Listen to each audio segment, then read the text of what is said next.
early life in Hong Kong, just normally kid go up and go find your.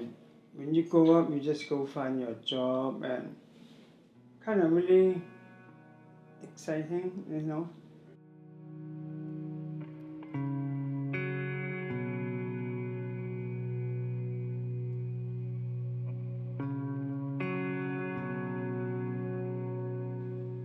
Because of opportunity, right? Because in Hong Kong back then, it's 1997. Everyone scared the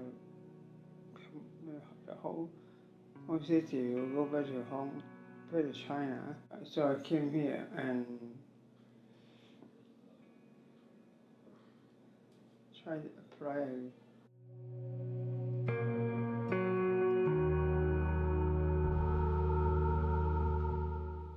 I have kind of illegal that really exciting. If you don't delete it, it's okay, but that made me more exciting to try to get it in, right?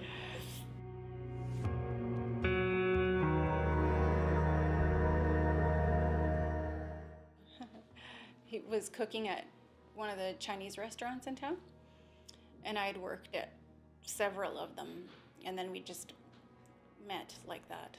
He was cooking, I was one of the servers there.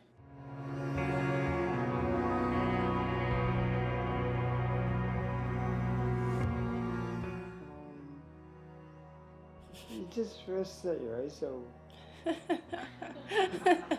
otherwise you won't just say, oh, I want this girl. Obviously you first decide, and then just like try to ask her out and do all kind of thing and just normal dating people, right? So not much romantic, but maybe she think it is. So I don't know, because man and woman is different, right? Yeah, I just the Hong Kong way is like express jewelry, go make dinner, everything just money to try to make her happy, make her special.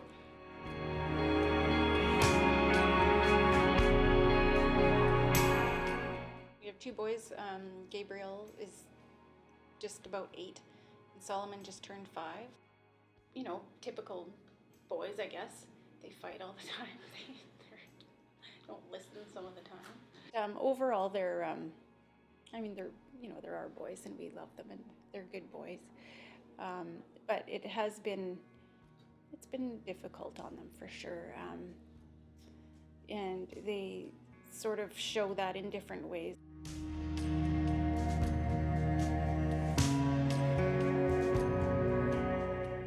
I know if the power of Jesus, the should be can help me, or even just make me really calm and that I'm not scared. Even after I diagnosed that disease, they spread to my bone, and then at that moment I just feel like I'm still okay, like not like like tomorrow I will die or something. So they just make me really peaceful, and I have the peace of mind. Even today, it might be a final or still can keep going. I still like really peaceful. I still believe him.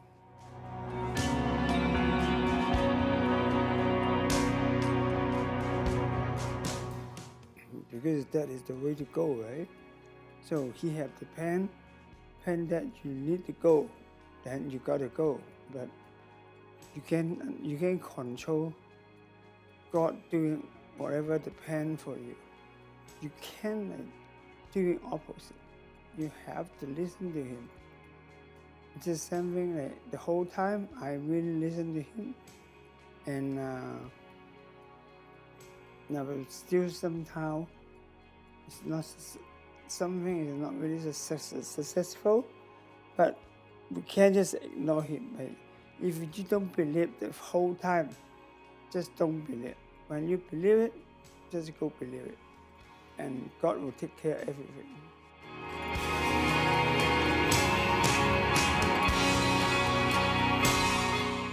There's a bunch of guys that came from Cell. They came over one night. Yeah. And they came and prayed for you. Yeah. That was in the wintertime. That one, yeah. And then also just, recently when everybody came over to our house, that is the whole church. People from his cell, but whole, it's true too. Like lots of people come up and do a really fast and quick job that I can't even believe. By the time I walk down the patio, it's like, wow, everything is done. So I'm just coming down to see only, I can't even help.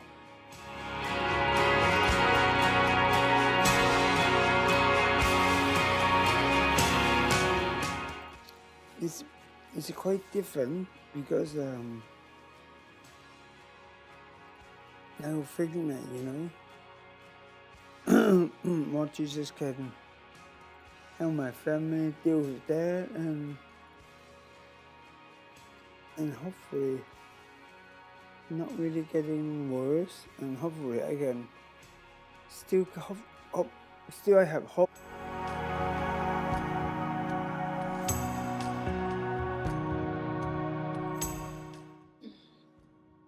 Well, Garry is and has always been very quick-tempered, and he's definitely struggles with that, and has always. But I can see he's really trying to not be like, he's got more sort of restraint with the boys. He's been a little more sort of gentle toward the boys.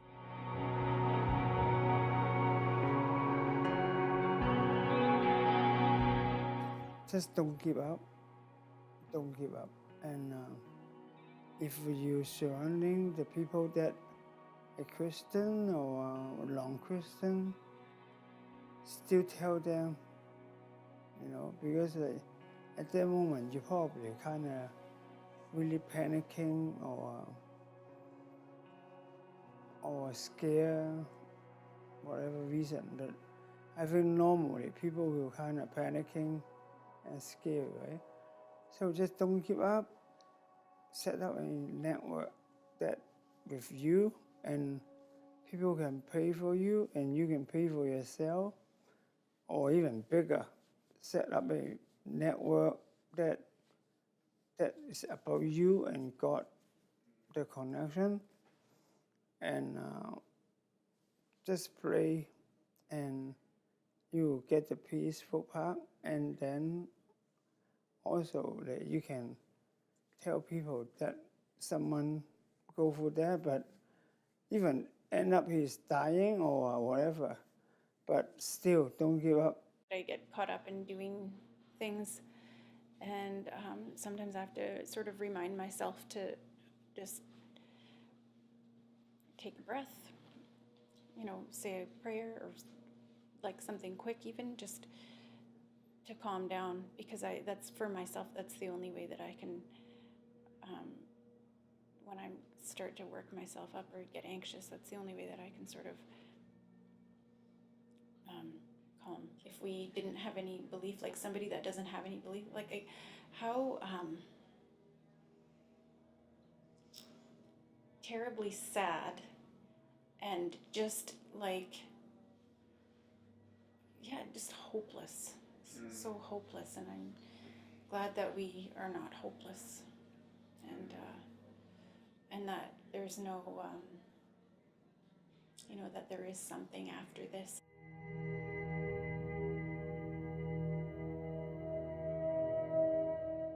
Yeah, I'm just amazed the times and when he would come out, and he just wanted to be a part of, I guess, God's family and our family, and just that he would be out, and times he definitely wasn't feeling well, but he'd always want to come and be a part of what we were doing and what God's doing, which was encouraging. It really puts into perspective a lot of things. Like you read what Paul said, "For me to live is Christ, and to die is gain." And you try and try and think of what that actually means and think of trying to apply it to your life. And then you see someone like Garry who's actually facing death and is encouraged and is happy and it just embraces what he has left of life. And it really shows a strength and just an amazing quality that Christ brings out in all of us.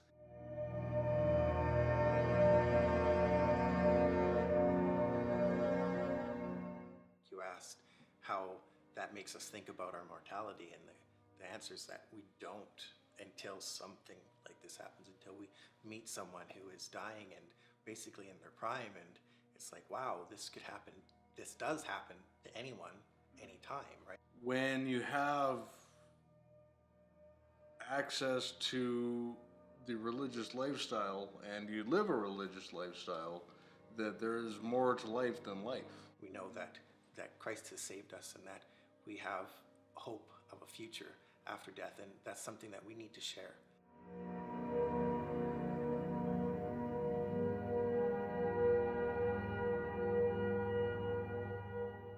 And I really hope that my testimony can also inspire the other people that have that kind of belief.